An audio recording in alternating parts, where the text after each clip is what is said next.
One of the most common questions I get from my crochet students is how can they keep the edges of their double crochet neat and tidy? It's a super common beginner problem.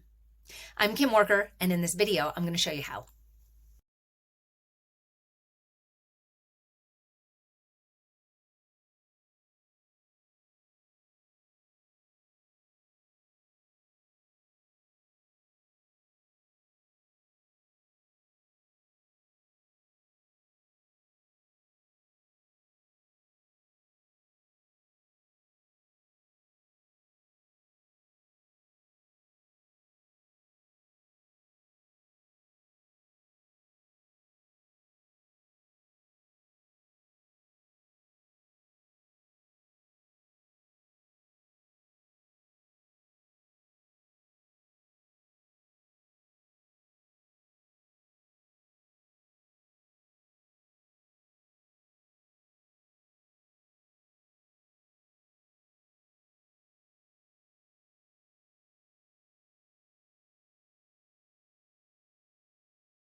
If you have any questions, leave a comment or message me, and find tips like this and way more in my blueprint class, Crochet Basics and Beyond.